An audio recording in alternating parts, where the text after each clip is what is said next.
Salam, mən Aysil Cabbarova, 274 nömrəli məktəbin ibtidai sinif müəllimi. Yaradıcı müəllim müsabiqəsində tez mərhələsi üçün təqdim etdiyim mövzu şagird-müəllim valideyn əlaqələrinin gücləndirilməsində kurator sisteminin tətbiqi. Gəlin görək, burada söhbət nədən gedir? Qeyd edim ki, müəllim, şagird və valideyndən söhbət gedirsə, baxın, orta məktəbdə müəllimim mənə deyirdi ki, oxu, qiymətin yaxşı olsun. Valideynin razı qalsın. Deməli, iki tərəf, müəllim və valideyn uşaqdan, yəni şagirddən böyük bir gözləntisi var. Valideyn istəyir ki, övladı yaxşı oxusun, müəllim istəyir ki, uşaq yüksək nəticələr əldə etsin, potensialı yüksəlsin.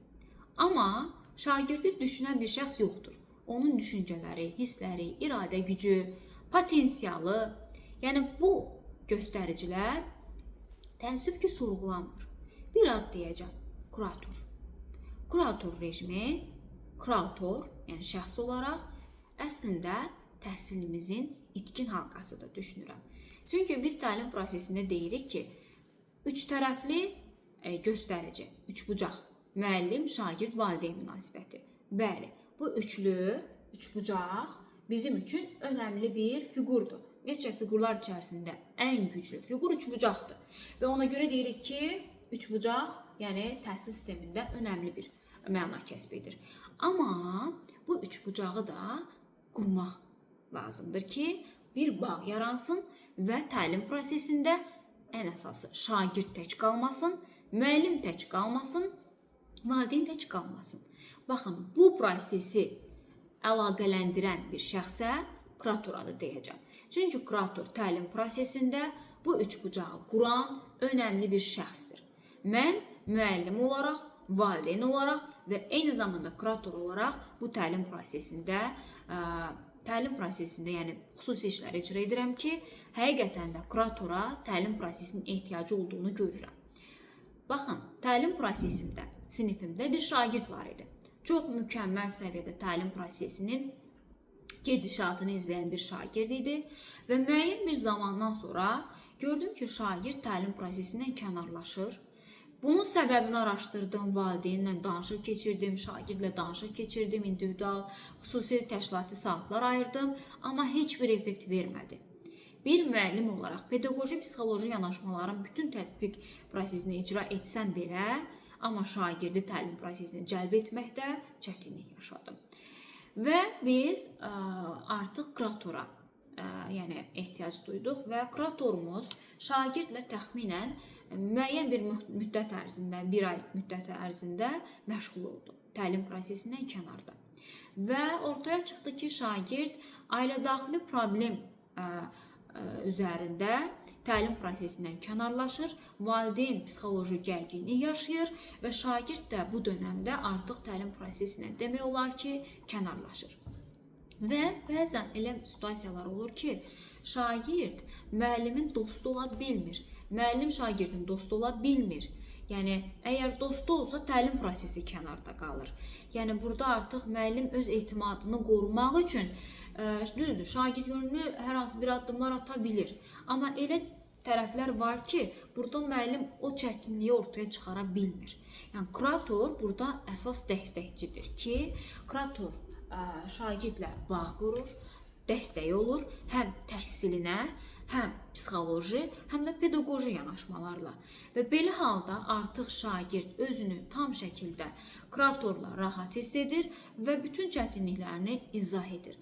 Və kurator o çətinliklərdən bir dost kimi yapışaraq şagirdi önə aparır və təhsilə geri qaytarır.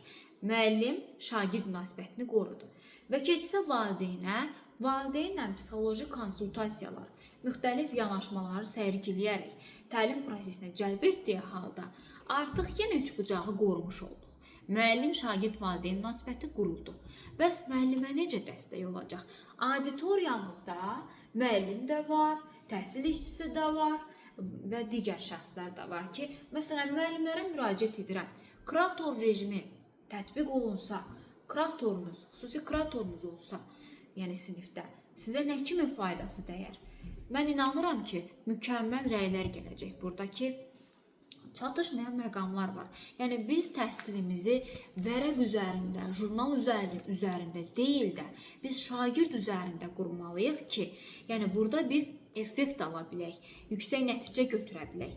Yəni ortada şagird özü ilə tək qalmayacaq, kuratorla dost olacaq və valideynin də istəkləri burada öndə olacaq, müəllimin də istəkləri və ən əsası şagirdin xüsusi göstəriciləri öndə olacaq. Demək ki, baxın, mən öz təlim prosesimdə olan məqamı da qeyd etdim və mən özüm də digər siniflərdə kurator sisteminin, yəni tədqiqatçısı kimi də çıxış edirəm, müəllim kimi də çıxış edirəm və həqiqətən də təhsilimizin kuratora ehtiyacı olduğunu da müşahidə edirəm. Yəni belə halda hər bir şagirdin potensialı nəzərə alındı mı? Alındı. Müəllim informasiya ilə dəstəkləndi mi? Dəstəkləndi. Ən vacibi təhsildə münasibət quruldu. Yəni təhsil təkcə proqram deyil, münasibət üzərində bir bağ yaratmalıdır ki, biz təlim prosesini dolğun, düzgün şəkildə icra edə bilək. Yəni bu prosesdə şagird tək qalmır, valideyn tək qalmır, müəllim tək qalmır. Yəni hər kəs bir bağ qurulması üçün kuratora müraciət edir və kurator psixoloji, pedaqoji, hər tərəfli şəkildə müəllimə, şagirdə, valideynə dəstək olur və bu dəstəkçimizin adını kurator qeyd edə bilirik. Və qeyd edim ki, yekun olaraq sonda demək istəyirəm ki, kurator sistemi sadəcə model deyil, bu münasibətin, diqqətin, qayğının sistemləşmiş formasıdır. Və bu sistemdə hər bir şagird özünü daha dəyərli hiss edir.